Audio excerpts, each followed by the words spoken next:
그리고 시어머니 셋이 밥을 먹을 기회가 별로 없었습니다. 그런데 하루는 어머님과 둘이 아침을 먹는데 어머님이 제게 "너 만약 아들이 이혼하자고 하면 어떡할 거니?" 라고 묻는 겁니다. 이혼이요? 전 생각해본 적도 없는데 갑자기 왜요? 혹시 그 사람이 저랑 이혼하겠다고 하나요? 제가 뭘 잘못했나요? 라고 물었더니 "아니, 혹시나 말이야. 그냥 사람 마음이 변할 수도 있는 거니까. 나도 남편이랑 살 때도 그랬어. 평생 사랑하고 살 줄 알았는데 그 인간 그렇게 가버리니까 참 세상 허망하더라. 그 후로는 이놈 저놈 만나보고 살았는데도 그냥 성에도 안 차고 살다 보니 이렇게 나이를 먹었다만 너도 우리 아들이 첫 연애라며. 그러니까 마음에 죄책감 같은 거 느끼지 말고 다른 사람 마음에 들면 이혼하고 다른 놈 만나고 그래도 돼. 어차피 인생 한 번인데 뭐 그리 고민하니?" 라고 말하더라고요.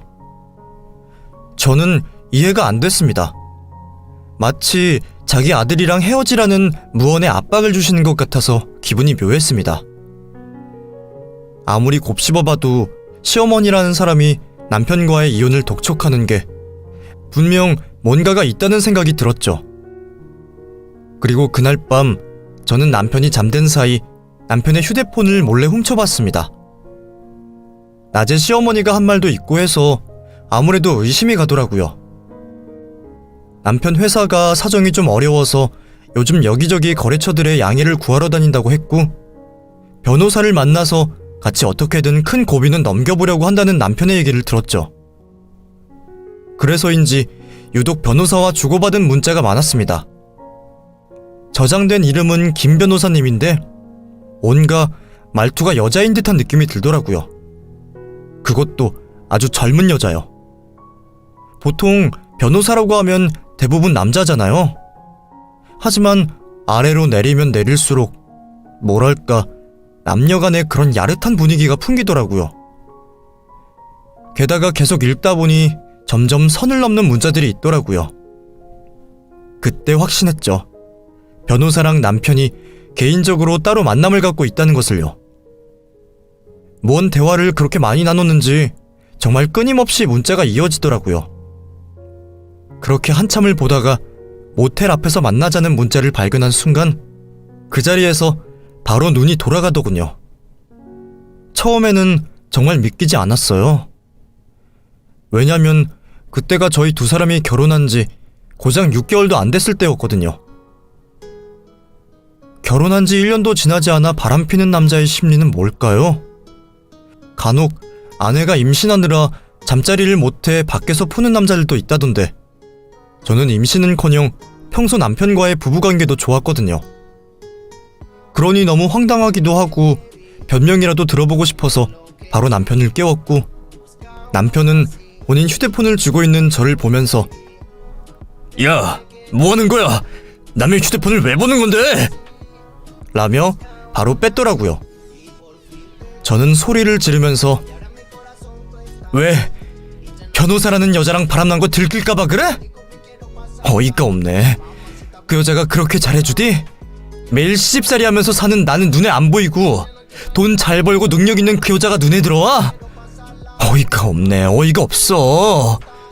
야, 회사 망해간다면서 너는 구석에서 눈 돌리면서 연애질이나 하고 있어?" 라면서 저는 휴대폰을 들고 거실로 나왔습니다.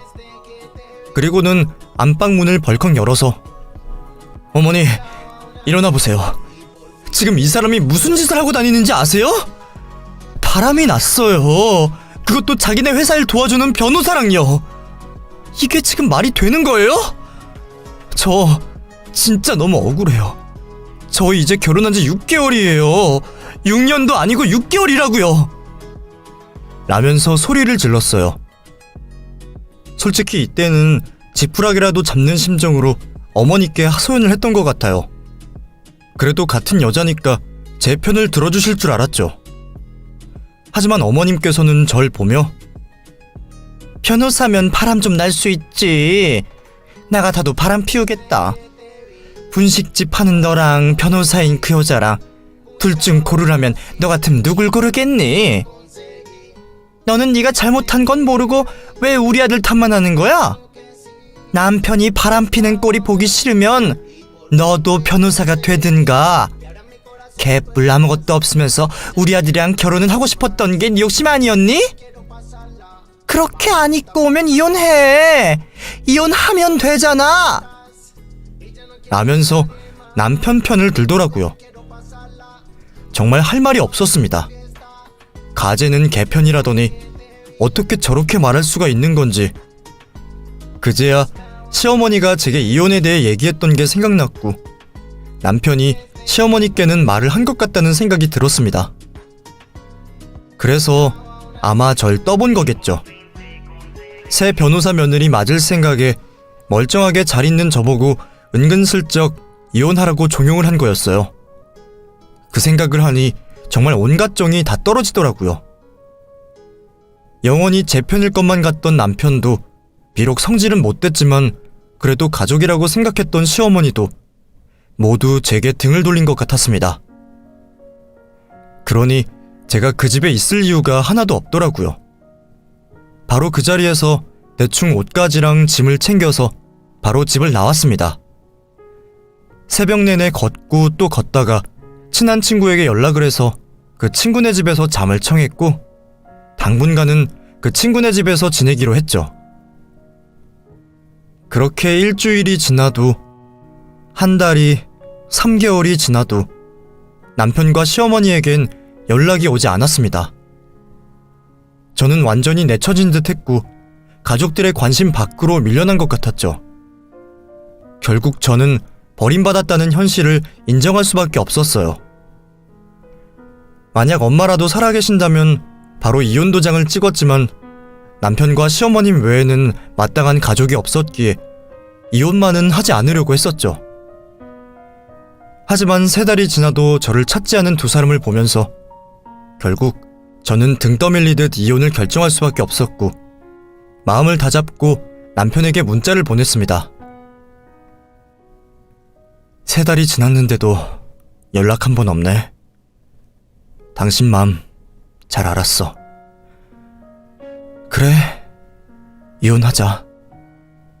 오늘 짐 가지러 갈게. 라고 보냈더니 그제야 응 이라고 답장이 오더라고요. 정말 하염없이 눈물이 났습니다. 그런데 10분쯤 지났을까? 시어머니에게 처음으로 연락이 왔죠. 너 오늘 집에 오니? 라는 문자였습니다. 네, 짐 싸러 갈 거예요. 금방 있다가 나올 거니까 걱정하지 마세요. 저도 그 사람이랑 계속 결혼 생활 이어나갈 생각 없습니다. 라고 답장했습니다. 그 문자를 쓰면서도 너무 눈물이 났습니다. 저는 어떻게든 먹고 살아야 해서 그런 일을 겪고 난 뒤에도 매일매일 문을 열었고 식당 일에만 집중했죠. 그 문자를 받은 날 저녁, 저는 가게를 마치고 큰 가방 하나를 들고 시댁으로 갔습니다. 그때 시각은 밤 10시. 제가 문을 열고 집 안에 들어가니 여자의 구두가 하나 놓여있더라고요. 뻔히 오늘 저녁에 제가 짐 가지러 오는 거 알 텐데 여자를 부르다니 마치 저 보란듯이 그 여자를 집으로 들인 것 같아 기분이 나쁘더라고요. 거실에서는 남편과 시어머니 그리고 여자의 웃음소리가 들렸습니다. 저는 거실로 걸어가서 저 왔어요. 짐 가지고 나가려고요 라고 말을 했더니 분위기가 순간 싸해지더라고요. 변호사라는 그 여자는 헛기침만 해대고 남편은 왔어? 짐 가져가. 엄마, 술 좀 더 없어? 그때 윤정이가 사온 양주 있지 않나? 그거 먹자. 아, 취하는데 오늘 진짜 술 더 먹고 싶다. 라고 말을 하더라고요. 저란 사람은 안중에도 없는 듯 했습니다. 그렇게 저는 방으로 들어가 한참을 울었습니다. 이럴 땐 엄마가 돌아가신 게 너무 슬펐고 내 편이 없다는 게 그렇게 서러울 수가 없더라고요. 제 우는 소리 때문인지 아니면 정말 다들 술이 취한 건지 모르겠지만 언제부턴가 거실에선 아무 소리도 들리지 않았습니다. 저는 신경 쓰지 않고 그때부터 캐리어에 제 물건을 담기 시작했습니다. 그래도 나름 꽤 재짐이 많아서 이것저것 버릴 거 버리고 가져갈 거 정리하느라 시간이 꽤 걸리더라고요. 그렇게 한참을 짐 정리를 하는 도중에 누군가 제가 있는 곳의 방문을 슬쩍 열었습니다. 저는 남편인 줄 알고 쳐다봤는데 다름 아닌 시어머니더라고요. 어머니 뭐예요? 왜 들어오세요? 라고 물었더니 조용하란 제스처를 취하면서 속삭이듯 말하더군요. 너 짐 다 쌌니? 이제 어디로 갈 거야? 너 지금 나갈 거면 나 좀 데리고 가면 안 되겠어? 라고 하는 겁니다. 그것도 바깥 눈치를 보면서요. 이게 웬 뚱딴지 같은 소린지 처음에는 황당했어요. 무슨 말씀하시는 거예요? 제가 어머니를 왜 데려가요? 무슨 일인지 모르겠지만 싫어요. 전 어머니랑 더 이상 마주치고 싶지도 않은데 제가 어머니를 왜 데려가요? 라고 얘기했죠. 그러자 갑자기 어머니는 제 앞에 쪼그려 앉더니 그럼 내가 이 집에서 지금 나가면 이 나이에 어디로 가리? 찜질방 가서 살까? 내가 지금 갖고 있는 거라고는 전 재산 5천만 원이랑 이 집 계약서 하나야. 내가 쟤네랑 살다가는 쟤네가 날 싹 다 벗겨먹을까봐 그래. 희진아, 나 바라는 거 아무것도 없다. 나 욕심내는 것도 없어. 저놈이 바람이 나서 눈이 돌아갔는데 나도 순간 새 며느리가 변호사라는 말에 눈이 뒤집혀서 너한테 못되게 말한 건 인정한다. 그건 내가 사과하마. 근데 난 네가 더 좋아. 사람 냄새 나고 착하고 우리 집이랑 더 잘 맞아. 그러니까 나 좀 데리고 나가라. 당분간만, 오래 안 있을게. 지금 네가 있는 곳에 나 좀 데려가줘. 지금 나랑 같이 나가자. 같이 도망가. 네가 가는 곳이라면 내가 군말 없이 따라가마. 응? 희진아 제발. 하면서 저를 조르는 겁니다. 처음에는 시어머님이 너무 저자세로 나와서 노망이 난 줄 알았어요. 같이 살면서 한 번도 제게 굽히거나 수그린 모습을 보여준 적 없었거든요. 솔직히 무슨 일인지 내심 물어보고 싶었지만 더 이상 이 집 식구들이랑 얽히고 싶지 않아 저는 그 말을 무시하고 계속 짐을 쌌고 캐리어를 닫고 집 밖으로 나왔습니다. 나오는 길에 슬쩍 거실을 보니 남편과 그 여자는 둘이 끌어안고 거실에서 술에 취해 자고 있더라고요.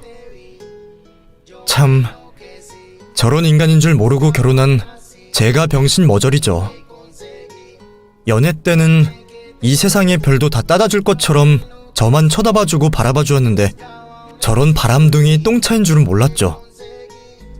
한 대 때려주고 싶었지만 괜히 일 크게 만들기 싫어 그저 모른 척하고 캐리어를 끌고 나왔고 어머님은 신발도 그 추운 겨울에 외투도 하나 안 걸치고 저를 따라 나오셨습니다.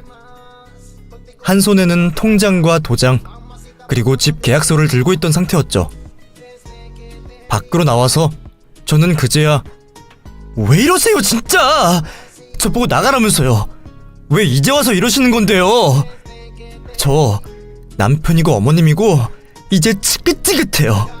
제발 저 좀 놔두세요. 저 혼자 살 수 있게 좀 놔두세요. 라면서 소리를 쳤더니 어머님이 제 손을 잡으면서 잠깐만 희진아, 내 얘기 좀 들어줘봐라. 저것들이 나를 다 벗겨먹으려고 그래. 나는 변호사라서 마냥 좋은 거라고 생각했어. 근데 어찌나 머리를 굴리는지 얘기를 들어보니까 천연이 우리 아들이랑 나를 싹 다 벗겨먹고 도망칠 것 같아. 우리 아들 회사가 잘 안 돼서 지금 망하기 일보 직전인데 돈을 끌어다가 사업을 하려고 하더라고. 지금 우리가 돈이 어딨니? 근데 저 변호사라는 천연이 자기가 다 책임지겠다면서 내 집 계약서랑 옛날에 죽은 남편 사망보험금 남은 거 있으면 전부 넘기라는 거야.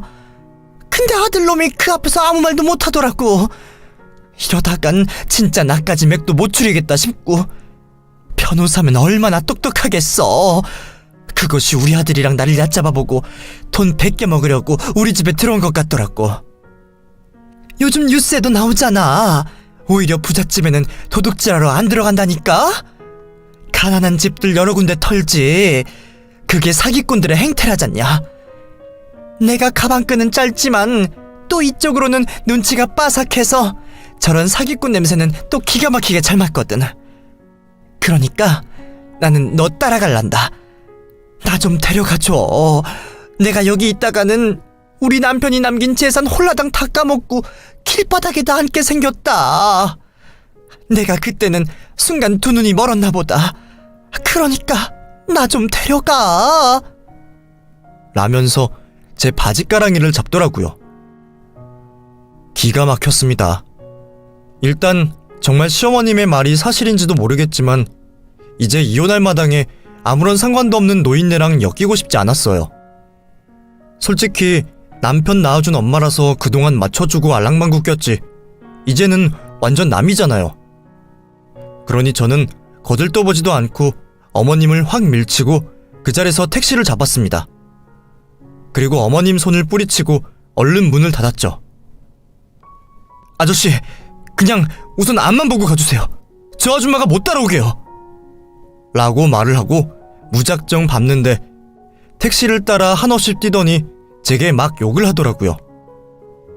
어찌나 기가 막히던지 그 후 남편이랑 이혼 소송을 진행하게 되었어요. 처음에는 깔끔하게 도장을 찍으려고 했지만 저쪽에서 위자료 한 푼을 안 주겠다고 나오니 저도 어쩔 수 없이 소송을 진행했죠. 제가 식당 일이 그럭저럭 잘 되기 때문에 저 혼자 먹고 살기에는 충분했는데요. 하지만 그럼에도 불구하고 소송까지 해서 위자료를 청구한 건 제가 그동안 받은 정신적 피해 보상을 받고 싶었기 때문이에요. 지가 먼저 결혼하자고 해놓고서는 딴 여자 생겼다고 당당하게 이혼하자고 하니 당연히 저한테 책임을 지고 합당한 위자료를 지불해야 말이 맞잖아요. 근데 한 푼도 주지 않겠다는 거예요. 자기는 변호사 여친 있으니까 법정으로 가도 상관없다. 뭐 그런 건가 봐요. 참 웃기지도 않죠. 아니 무슨 변호사가 대통령입니까? 그깟 자격증 가지고 있으면 불법도 합법이 되나요? 정말 어이가 없어서 제가 그 정도로 세상 물정에 어두운 편은 아니라 바로 복수에 들어갔죠. 그동안 식당하면서 나몰래 모은 돈을 탈탈 털어 이혼 전문 변호사를 선임했고 그동안의 증거자료를 가지고 공격했어요. 그러니 저쪽에서는 깨갱하고 기가 죽을 수밖에 없었죠. 왜냐하면 모든 증거가 남편이 유책 배우자라고 가리키고 있었으니까요. 결국 처음 제시한 금액보다 더 많은 위자료를 받고 완전히 끝을 냈어요. 참, 모조리도 저런 모조리가 없어요. 뭐 제 입장에서는 멍청한 전남편 덕분에 돈을 더 받아서 좋긴 했죠. 그 후 저는 식당 일에 모든 정신을 쏟아부었어요. 남편한테 받은 위자료로 제가 하던 분식집도 더 확장하고 직원까지 구해서 꽤 큰 규모의 식당을 운영할 수 있게 됐습니다. 집에서만 가만히 있으면 속에서 천불이 나는 것 같아서 오히려 그렇게 정신없이 식당 일하면서 하루를 보내니 전남편 생각이 나지 않더라고요. 전남편에 대한 분노를 좋은 쪽으로 승화시켜 식당 사업에 치중하다 보니 하루가 다르게 손님이 모여들고 나중에는 체인점까지 내게 되었어요. 하나만 운영해도 정신이 없는데 2개, 3개 이렇게 연달아 체인점까지 내게 되니 잠잘 시간이 부족할 정도였어요. 그렇게 2년 동안 죽어라 일만 했어요. 그러던 어느 날 기가 막힌 연락을 받았습니다. 바로 이혼한 전남편이었죠. 여보, 아니 여보라고 하면 안 되겠지? 잘 지내는지 너무 궁금하다. 나 당신이랑 헤어지고 정말 많이 후회했어. 한순간에 유혹에 흔들린 내가 너무 바보였던 것 같아. 우리 다시 만날 순 없겠지? 말도 안 되는 얘기인 거 아는데 그냥 용기 내서 연락해봤어. 라고 문자를 보냈더라고요. 이혼하자마자 번호를 바꿨는데 어떻게 제 번호를 알았는지 이 문자를 계기로 계속해서 연락을 하더라고요. 마음 같아서는 바로 또 번호를 바꾸고 싶었지만 일적으로 연결된 사람이 많다 보니 그것도 쉽지 않더라고요. 스팸으로 설정해 놓으면 자기 친구 폰으로 문자를 보내는지 매일 다른 번호로 연락을 해댔어요. 그래서 알고 싶지도 않은 그 뒷내용을 알게 되었는데요. 정말 어머님 말대로 그 변호사라는 여자는 정말 남편을 그냥 장난감으로 생각했고 이미 남편이 따로 있었다고 하더라고요. 돈이 아쉬워서 남편에게 접근한 것도 아니고 그냥 자기 손에 놀아나는 시어머님과 남편이 재밌어서 좀 가지고 놀아봤다면서. 근데 이혼까지 정말 할 줄은 몰랐다는데 그 얘기를 들으니 그 여자 하나 때문에 몇 명의 인생이 망가진 건지 참 있는 사람들이 더하다는 생각이 들더라고요. 그때 시어머님이 걱정하셨던 것처럼 그 여자는 두 모자를 탈탈 털어먹었다고 해요. 무슨 사업을 한다면서 돈을 지속적으로 요구했고 사랑에 눈이 먼 남편은 싫다는 시어머니를 강제로 협박해서 결국 수중에 가지고 계신 돈을 다 빌려주었다고 해요. 당연히 그 돈은 허공에서 공중분해되었고 결국 돌려받지 못했다고 합니다. 그 후 시어머니는 호적에서 남편을 파버리고 아예 잠적했다고 하더라고요. 충격이 크셨겠죠. 평생 모은 노후 자금을 여자에게 눈이 먼 아들놈의 자식 때문에 다 날렸으니까요. 저는 구구절절 남편이 보낸 그 문자에 답장하지 않았고 속으로 쌤통이다 라고 생각하면서 철저하게 씹었습니다. 몇 번 가게 앞까지 찾아온 듯한 모양인데 저희 식당에서 일하는 덩치 큰 남자 직원이랑 같이 지나가니 저한테 말도 못 걸더라고요. 사실 그 직원한테 저 사람이 내 전남편인데 스토커처럼 쫓아다녀 라고 하소연을 했거든요. 그래서 죽일 듯이 전남편을 노려보니 귀에 눌렸는지 그 자리에서 도망가더라고요. 그 후로 전남편이 어떻게 지냈는지는 전혀 모릅니다. 그 사람 철저하게 강자한테 약하고 약자한테 강한 사람이기에 지금쯤 또 비굴대면서 살고 있겠죠. 돌이켜보면 변호사라는 여자가 제 인생을 구원해준 것 같아요. 전남편이 제 첫사랑이다 보니 이 사람이 좋은 남자인지 나쁜 남자인지 구별할 수 있는 남자 보는 안목이 제게 없었던 거죠. 그래도 그렇게 한번 데이고 나서 조금 남자 보는 눈이 생겼는지 지금 재혼한 남편은 세상 누구보다 다정하고 좋은 남자를 만났어요. 지금 생각해보면 전 남편이랑 결혼하고 나서 행복했던 적이 없었던 것 같아요. 결혼과 동시에 시집살이를 하면서 그 집 하녀가 되었으니까요. 그래서 처음으로 엄마 돌아가시고 지금의 재혼한 남편 옆에서 편안함과 안정감을 느끼는 것 같아요. 게다가 하던 식당도 장사가 계속 잘 돼서 너무 행복한 하루하루를 보내고 있습니다. 저는 이혼을 하면 제 인생이 망한다고 생각했는데 꼭 그렇지만은 않더라고요. 혹시나 이혼을 망설이고 계신 분들이 있거나 남편의 외도에도 이혼을 결정 못하시는 분이 있다면 제 글이 조금이나마 힘이 되길 바랍니다.